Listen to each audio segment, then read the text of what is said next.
don't need to see you coming. They don't even need to hear your name. Because the most effective way to destroy an enemy is not with your fists, not with your voice, but with your absence. The absence of weakness, the absence of predictable emotion. Every move you make in anger, every outburst, every visible reaction, those are free weapons you hand to your opponent. But when you strip all that away, when you become unreadable, they have nothing to aim at, and that terrifies them. You do not clash with them. You erase their advantage before they can even reach for it. You move like water, impossible to hold, impossible to strike. You let them swing at shadows while you tighten the noose around their influence. Machiavelli understood this truth centuries ago. The real predators of the world do not roar. They wait, they stalk, they lure their prey into believing the fight will be fair, and then reveal it was never a fight at all. Your enemy will exhaust themselves chasing a target they can't see, trying to provoke a response that will never come. They'll start making mistakes, bleeding power, showing cracks. And you? You'll remain still, patient, controlled, because cold mental power is not about attacking. It's about watching them destroy themselves with their own momentum. When you understand this, you don't just win. You erase the possibility of losing. You become untouchable. Comment this right now so I know you're ready. I move in silence. I win without mercy. Number 1. The first law of cold mental power. Understand this. Power is not always seized in a blaze of glory. It is often surrendered quietly, piece by piece, by those who underestimate the stillness of their opponent. Your enemy cannot truly lose until they begin to believe that you cannot be touched, cannot be rattled, cannot be drawn into the emotional chaos they feed on. You create that belief, not with grand displays, not with constant motion, but with control over a battlefield they cannot see, a battlefield that exists in their mind. Cold mental power begins with the discipline to say nothing when your ego demands you speak. It begins with showing no sign when your instincts scream for reaction. Every withheld word is a weapon they cannot parry. Every unreadable expression is a wall they cannot climb. The less you reveal, the more they reveal themselves. And in their desperation to read you, they'll hand you the map to their weaknesses. You must train yourself to become a mirror that doesn't just reflect but amplifies their deepest insecurities. Let them see the doubt in themselves more clearly than they see you. Let your composure mock their impulsiveness without a single insult. Their questions will multiply. Why isn't he reacting? Why isn't he breaking? Does he know something I don't? These questions are poison, and once they drink it, they will start to rot from the inside. This is not about meeting force with force. That's what amateurs do. They exhaust themselves in open combat. You are here to operate in the shadows of their perception. You are here to make them feel the quiet certainty that you have been ahead of them from the very beginning. By the time they realize the game was never in their favor, it will be far too late for them to repair the damage. Number 2. The art of starving your enemy. Starvation is a crueler weapon than any open strike. When you starve your enemy, you are not depriving them of food. You are depriving them of the energy that sustains their power over you. That energy is your reaction, your validation, your visible frustration. Without it, they wither. The powerful understand this. A man cannot be dangerous to you if you control the oxygen his fire needs to burn. Your enemy thrives on acknowledgement. Every time you answer their insult, defend yourself against their smear, or try to correct their lie, you feed them. You tell them they matter. You tell them they've struck a nerve. They record your reaction like a hunter marking tracks in the snow. They'll follow those tracks until they find a kill. But when you give them nothing, no response, no visible emotion, they wander in circles, exhausting themselves. The Machiavellian mind knows that starving someone is not passive. It is a siege. a deliberate, methodical cutting off of supply lines. You observe from a distance. You let them make the first, second, and third move while you remain motionless. You study their patterns, when they strike, how they strike, and why. You begin to see their attacks not as threats, but as signals, signs that they are losing stability, and they will lose stability. The silence will drive them to madness. They will grow louder, more reckless, more desperate, hoping you will finally give them something to feed on. They will try new tactics, speak more aggressively, perhaps even humiliate themselves publicly just to get a reaction. And every time you deny them, you make them weaker. This is not about letting them win in the moment. It's about letting them burn their own resources until there's nothing left. You are not retreating. You are drawing them into a war they cannot sustain. In this war, the one who controls the pace controls the outcome. And when the final moment comes, you will still be standing with your strength intact, while they collapse from exhaustion they inflicted upon themselves. Remember this: you don't need to destroy them. You need only make their power irrelevant. Comment this to anchor it in your mind. I win by giving nothing. Number 3. Weaponizing their expectations. Expectation is a weakness. The moment someone believes they can predict you, they start preparing for a version of you that no longer exists. Your enemy will always assume you'll respond the way you always have, through defense, argument, or retaliation. This is where you break them, by shattering their ability to forecast your next move. People crave patterns. They anchor themselves in the comfort of thinking they know you. But cold mental power is the art of becoming unpredictable without becoming erratic. You must learn to deliver silence where they expect noise, calm where they expect rage, and a calculated strike when they least anticipate it. This destroys their rhythm, and once rhythm is gone, control collapses. You can weaponize expectation in 2 ways. The first is to remove it entirely, become unreadable, a closed book they can't skim for clues. The second is to mislead, feed them a predictable pattern only to betray it at the critical moment. Both paths lead to the same outcome: psychological disarmament. Machiavelli knew that the most dangerous moment for an enemy is not when you oppose them openly, but when you appear predictable and harmless, only to change the game in one decisive movement. When you do this, you don't just win, you humiliate them.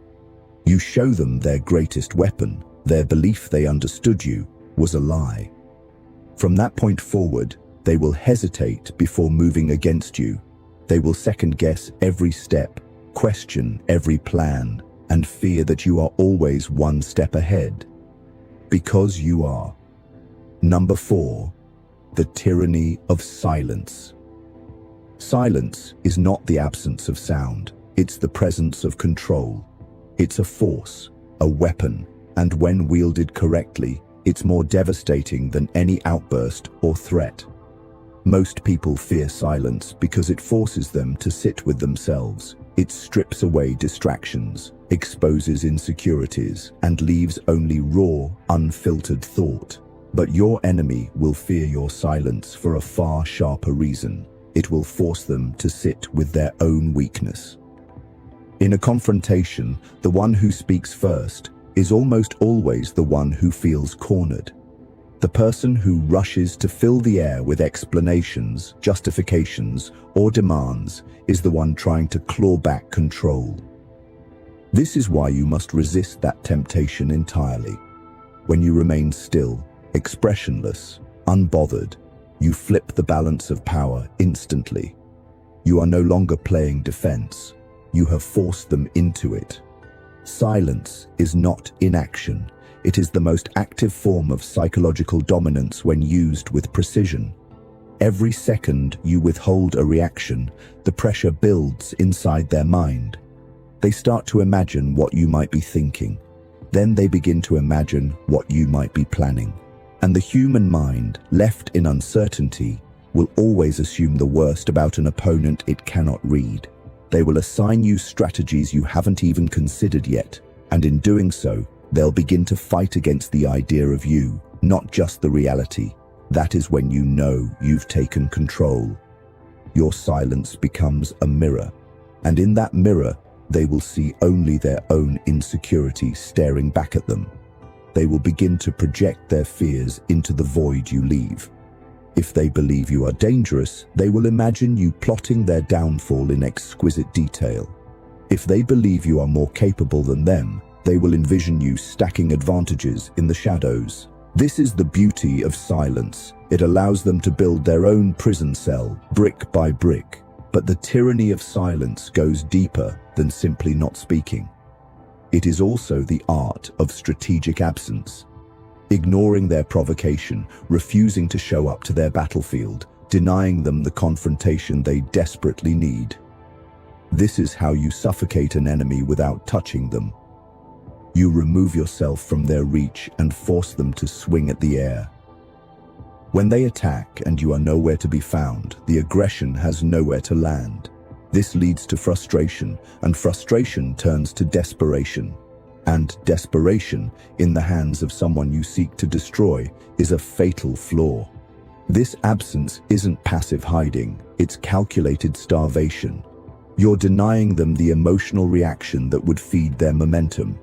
You're robbing them of the public spectacle they hope to create.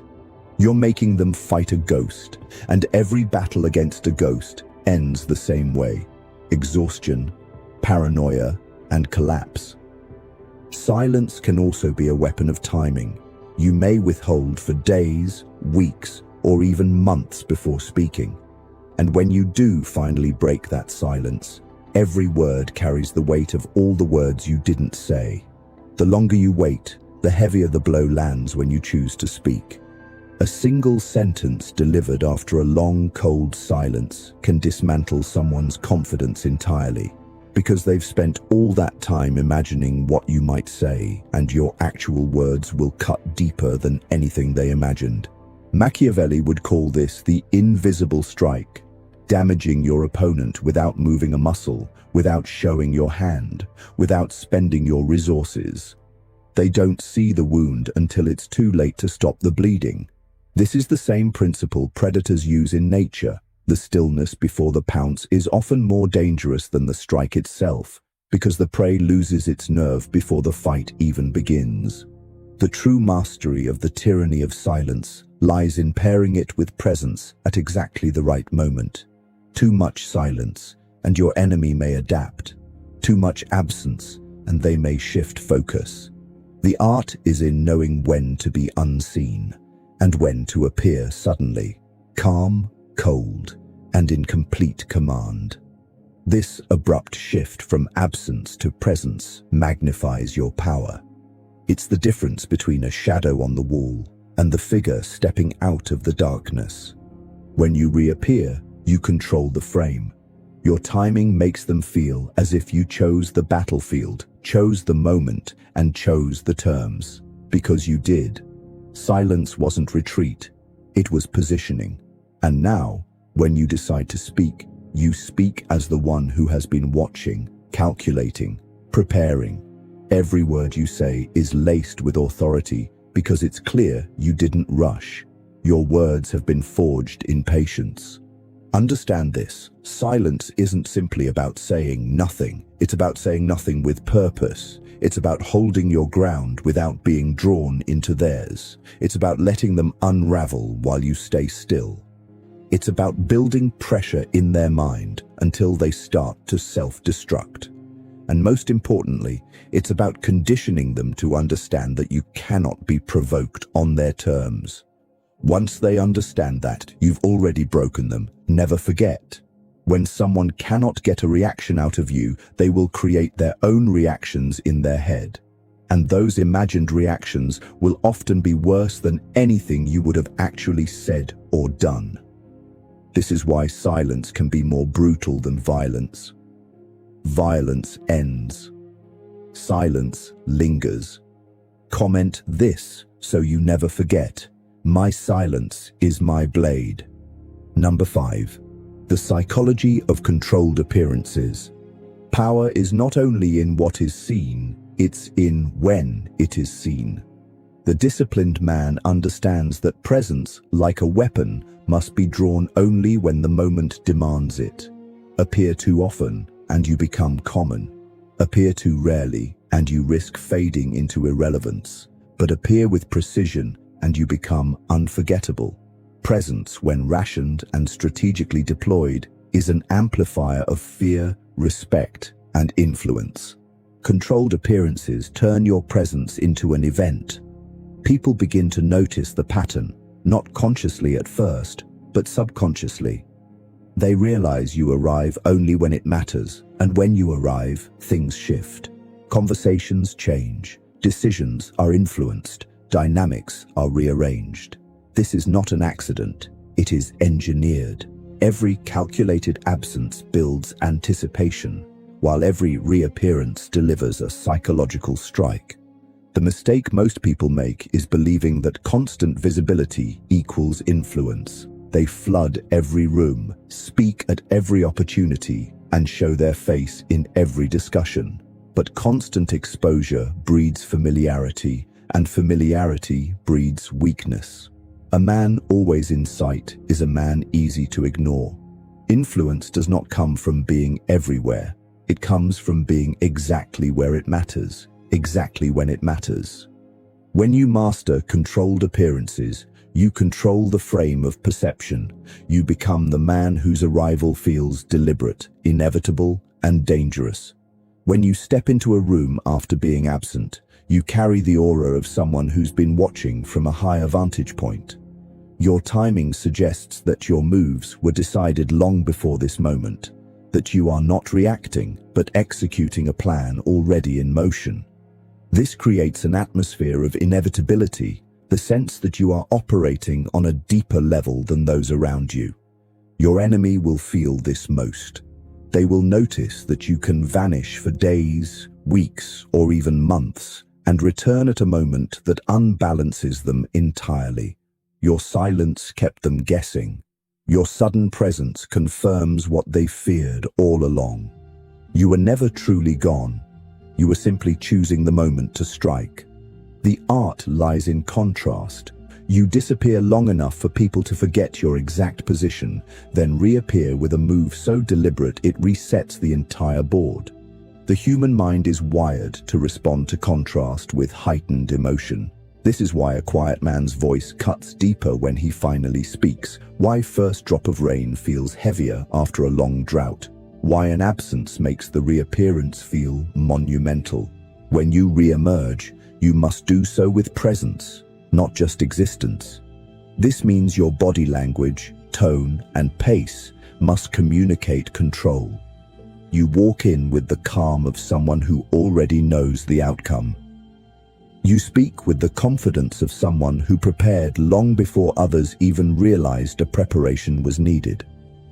You don't announce yourself. You let the change in the room announce you. Controlled appearances are not only about unsettling your enemies, they're also about shaping the loyalty of allies. Your absence forces them to operate without you, but your return reinforces that you are still the axis around which the game turns. This creates a dynamic where both friend and foe measure time in terms of when you are present and when you are not. That is the essence of power, when others begin to organize themselves around your movements. To master this art, you must learn restraint. The urge to always be in the mix is a weakness of insecure men.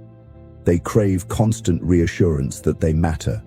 Cold mental power rejects this. You do not need to prove your relevance with noise or endless appearances. You prove it with the impact of the moments you choose to show yourself. Here is the formula. Withdraw when the situation offers no advantage in being seen. Observe from the shadows, gathering information others waste by reacting. Select the moment when stakes are highest or when your presence will cause the greatest shift in energy. Enter with calm precision, making it appear that the entire moment bends to your arrival. Your presence should feel like the tightening of a noose, not frantic, not loud, but undeniable. When you enter, you are not just joining the scene, you are taking ownership of it. Even if you say nothing, your silence now has weight, because it is silence in the open, not in absence. People read your body language, they note your calm, they sense you have already seen more than they have. Machiavelli himself would approve of such timing. He understood that leaders who are constantly accessible become servants to the moods of the crowd, while leaders who control access, and by extension their appearances, become figures of mystique and authority. Those who must seek you out to find you are already on your ground before the interaction even begins. Your enemy will find this maddening. They cannot track you, they cannot predict you, they will lower their guard in your absence, then feel the floor shift beneath them when you appear. They will begin to wonder if every quiet moment is you preparing for something they can't see. That paranoia becomes its own form of submission. You must also understand that a controlled appearance is not always physical. Sometimes it's a message dropped at the perfect time. Sometimes it's an unexpected response after weeks of silence.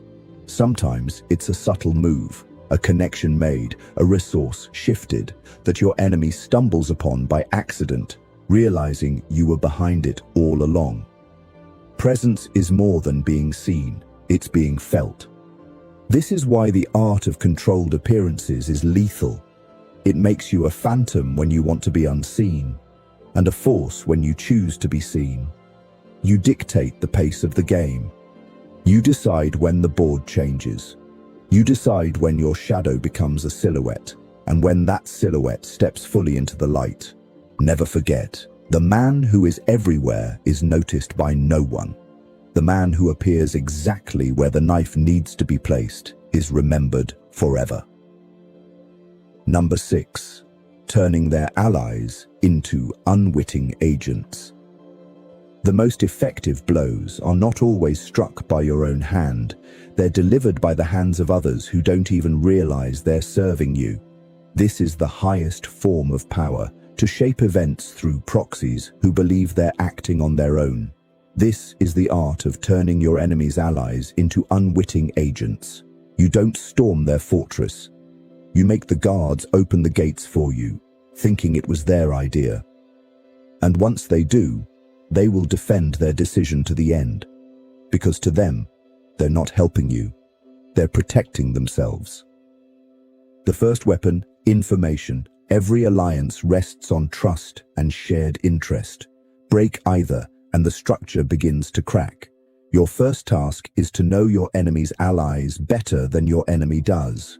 Learn what drives them: fear, greed, ambition, resentment. Not the surface stories they tell the world, but the quiet truths they don't share. You gather this through observation, not interrogation. Watch how they react when credit is given or denied. Listen to what they complain about when they think no one important is listening. Pay attention to the favors they ask, the names they drop, the opportunities they chase. Once you have this map of desires and insecurities, you can begin to set them against your enemy's agenda. You don't need to tell them your enemy is wrong. You simply introduce subtle tensions. Plant opportunities that benefit them, but inconvenience your enemy. Point out contradictions between their interests and your enemy's goals. Let them come to the conclusion that their loyalty is costing them more than it's worth. The second weapon, plausible influence. Direct manipulation breeds suspicion. The beauty of this method is that they never think you're influencing them. You plant seeds in conversation, an offhand remark, a question framed as curiosity, a compliment with a hidden edge. Instead of telling them what to do, you let them tell themselves it's the right choice. People cling to their own conclusions with far more conviction than they would ever cling to yours. Machiavellian power thrives on this principle. Never carry the banner yourself. let others carry it, thinking it's theirs.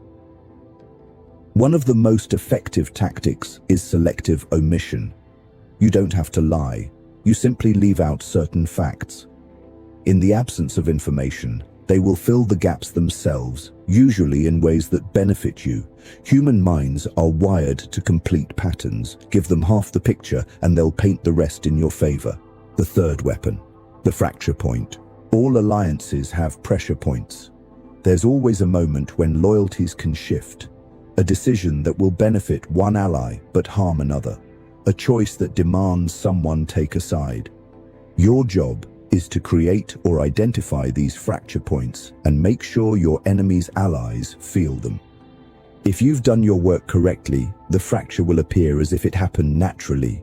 You won't be in the room when the argument breaks out. You won't be seen when the trust begins to erode. But the cracks will form exactly where you predicted, and they will widen until the alliance can no longer hold. Your enemy will sense the shift, but will be powerless to stop it. They'll tighten their grip, micromanage their circle, demand loyalty tests, moves that only push people further away. Paranoia will replace unity, and the moment an ally feels distrusted, they start looking for the exit. The fourth weapon, controlled erosion.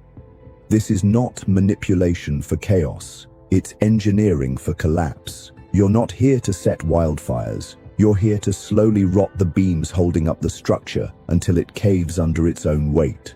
You allow your enemy's allies to keep doing what they're doing, but you tilt the floor so that every step they take moves them away from your enemy's position and closer to yours, or at least away from any position that threatens you. Think of it as guiding a river. You don't stop the flow.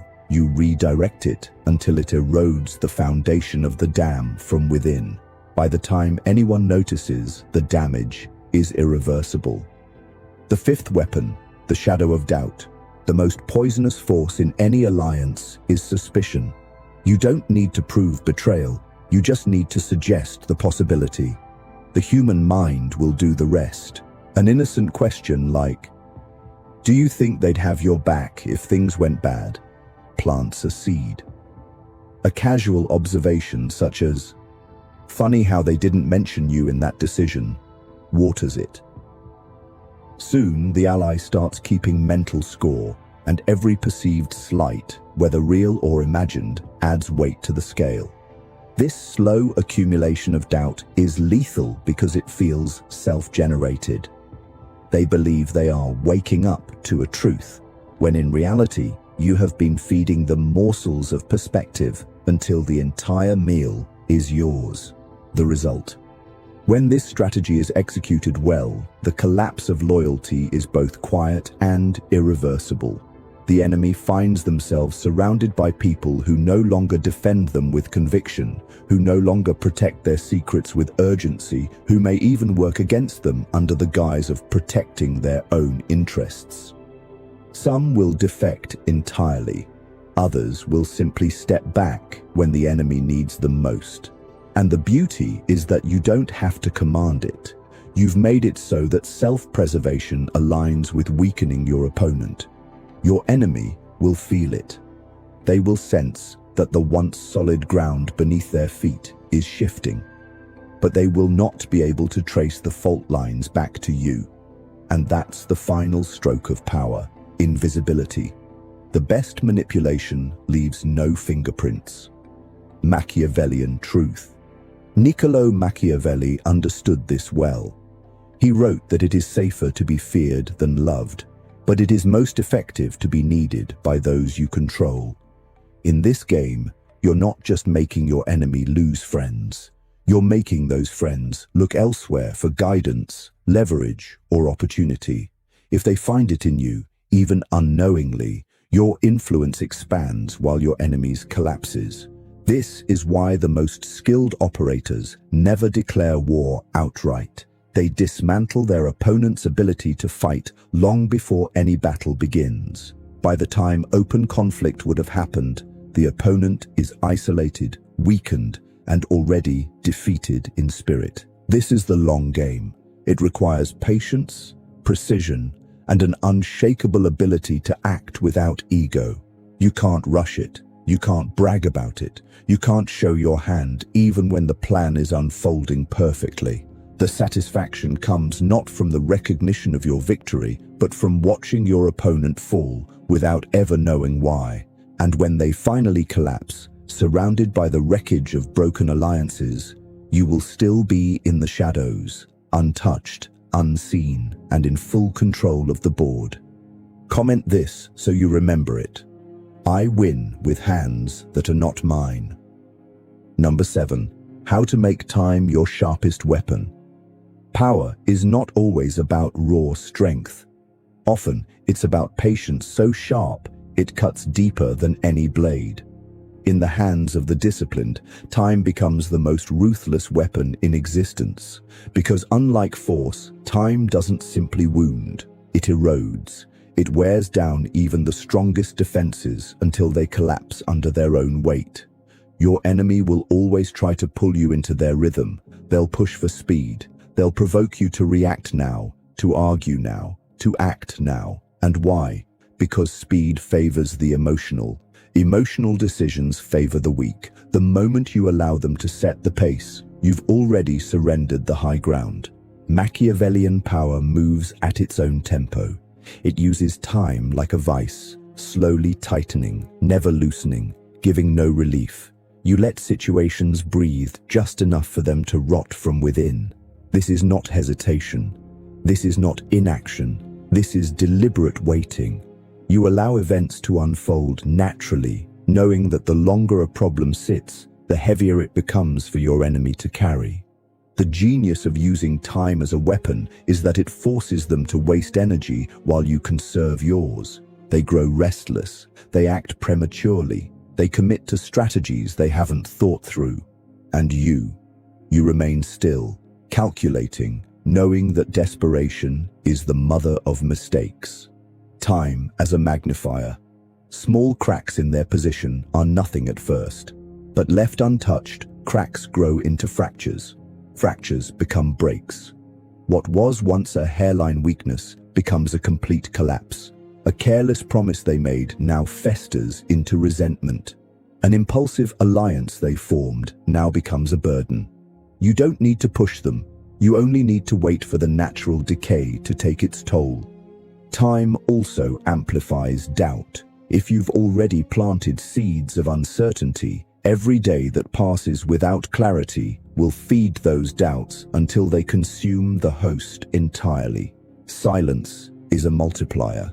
The longer they go without hearing from you, the more dangerous they imagine you've become. The unscheduled threat. One of the most devastating ways to use time is to combine it with uncertainty. A visible threat with a fixed deadline creates urgency, but a visible threat with no deadline creates paranoia. They have to prepare constantly because they don't know when the blow will land. That's the difference between an open fight and psychological siege.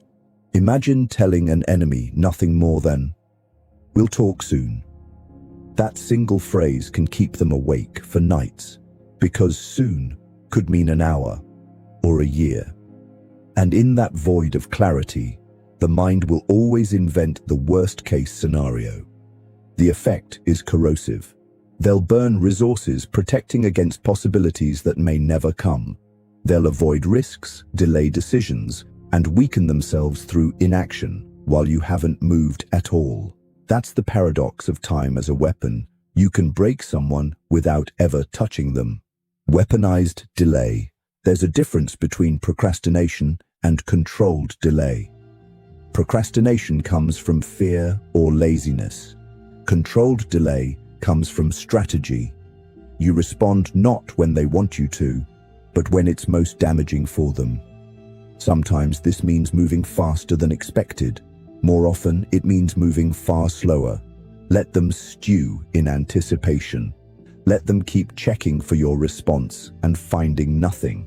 Let them feel that uncertainty gnawing at their resolve. A late move, delivered with precision, often has more impact than a fast one delivered without thought. The patience trap. The real mastery comes when you use time not just to wait, but to train your enemy into destroying themselves.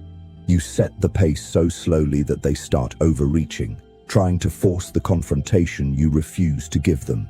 They throw resources at dead ends. They reveal their own strategies prematurely. They bleed themselves dry, all while you simply wait. Machiavelli himself wrote that it is often better to delay action until the situation has matured to the point where your intervention will be decisive. In his terms, premature action is like harvesting fruit before it's ripe, wasteful, and self-defeating. Mastering the tempo. There are 3 tempos in cold mental power. Faster than expected, shocks the opponent, forcing them to regroup. Used rarely for maximum effect. Exactly on time, aligns your move with the moment of their greatest vulnerability. Slower than expected, the most dangerous, because it forces them to live in uncertainty, stretching their resources thin. Knowing which tempo to choose requires perception. You must see not only what your enemy is doing, but where they will be emotionally, mentally, and strategically days, weeks, or months from now. You move when their stability has decayed just enough for a single strike to topple the structure.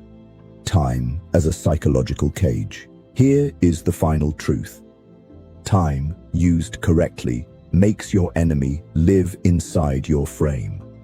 They start thinking about your next move more than their own. They pause before decisions, wondering if it will trigger you. They measure their timeline against yours and realize they don't control it anymore. When you control time, you control the pace. When you control the pace, you control the outcome. This is why cold mental power does not rush, because rushing is the luxury of the desperate. The day you strike after long patience, the blow will land with the weight of every second they spent fearing it. They will feel the years, months, or weeks behind it, and they will know in that moment, you were never idle. You were sharpening your blade the entire time. Comment this so it becomes your discipline. I let time sharpen my blade. Number 8. Breaking their spirit without breaking a single rule. The most devastating victories are the ones where your enemy cannot accuse you of a single violation, yet they're left in pieces. This is the purest form of dominance, when you break their spirit without ever crossing the lines they thought you'd have to cross. It's the moment they realize they've been dismantled without you ever stepping outside the acceptable boundaries. And that realization is worse than defeat. It's humiliation. Machiavelli understood that true power rarely needs to be loud or obvious. The most effective form of control is the kind that leaves no blood on your hands. You operate within the visible rules, but you bend the invisible ones until they snap in silence. Every move you make appears defensible. Every action can be explained away as reasonable, even noble. Yet the combined effect is suffocating. This is the paradox. You are not attacking them directly. You are removing the air from the room. You are stripping away the sources of their strength one by one until they are left gasping, without ever seeing you holding the rope, dismantling their psychological anchors.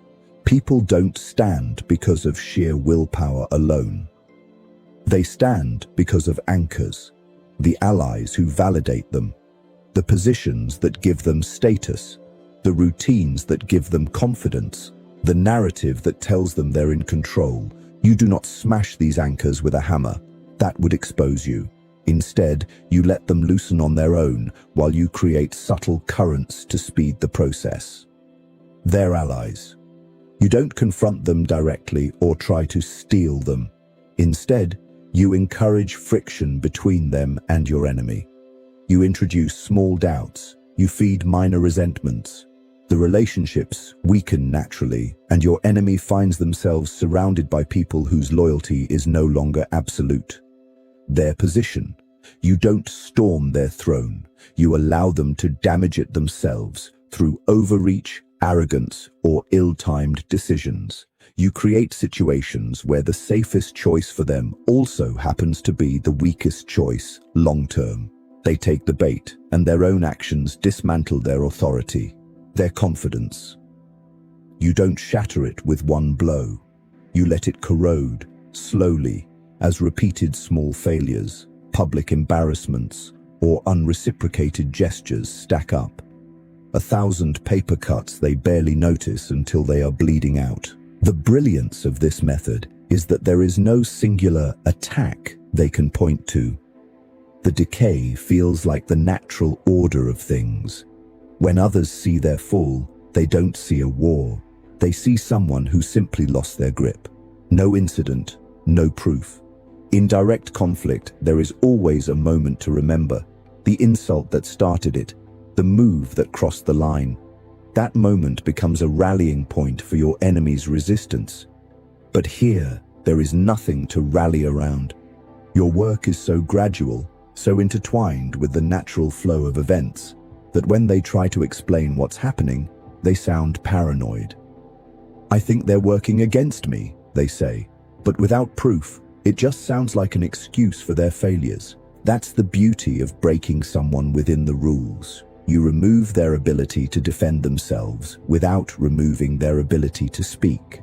They can talk, but talking only makes them look weaker. They can accuse, but accusing makes them look desperate. The court of public perception sides with you simply because you've kept your hands clean, weaponizing their own reactions. One of the most dangerous advantages you gain from this method is that your enemy begins doing the work for you. When they finally feel the walls closing in, they panic, and panic makes them loud. They may lash out at people in their circle, damaging their own alliances. They may rush into public arguments, showing instability. They may start accusing without evidence, which only paints them as irrational. Every misstep they take feeds the narrative that they are the problem, and you remain untouched, an observer in the eyes of everyone else. This is why Machiavellian strategy often prefers erosion to demolition. An enemy destroyed by their own hand is a far safer victory than one destroyed by yours, because they cannot rebuild without first confronting the truth that they were the architect of their downfall. The invisible siege. Think of this approach as a siege without walls. You cut off resources without surrounding their fortress. You remove allies without open recruitment. You drain morale without direct confrontation. This invisible siege works because it bypasses the two strongest instincts an enemy has: the instinct to defend against obvious threats and the instinct to retaliate against visible attackers. You give them neither. Instead, you let them flail in an empty field, swinging at shadows. In this kind of war, time is your ally. The longer the process, the deeper the collapse. They will try to adjust, but without understanding where the damage is coming from, their adjustments are blind. They cannot block a strike they can't see. Reputation, management. While you dismantle them, you must remain beyond suspicion. That means you never show frustration, never celebrate their losses openly, never make moves that tie directly back to you. If questioned, your involvement should look like coincidence at best. You maintain composure in public, even toward them. You speak respectfully, even about them. This not only protects you, it adds to their frustration. They cannot paint you as the villain because you've never given anyone a reason to believe you are. This is psychological warfare at its cleanest. It is not about destruction for its own sake. It's about achieving the result without creating evidence or enemies you don't need. When you break someone's spirit like this, they disappear quietly, and the world thinks it was their own doing. The aftermath. When you can make an opponent voluntarily choose self-destruction while you remain untarnished, you have reached the highest level of cold mental power. The war ends not with their body on the ground, but with their will on its knees. And the best part? You walk away without a single mark against your name. By the time they realize you were involved, it's too late. Their alliances are gone, their reputation is damaged, and their influence has evaporated. Even if they try to rebuild, they'll be doing it from a position of isolation and mistrust. The very act of trying to recover becomes proof of how far they've fallen. You have not just beaten them, you've rewritten the story of who they are in the eyes of everyone else. And that story will outlive the conflict. This is the art to destroy without appearing to destroy, to win without a visible fight, to remain clean while they drown in their own mistakes. It is the kind of victory Machiavelli would admire because it doesn't just remove an opponent, it makes their return impossible. Number 9, the state of untouchable. Untouchable is not a title, it's a state of being.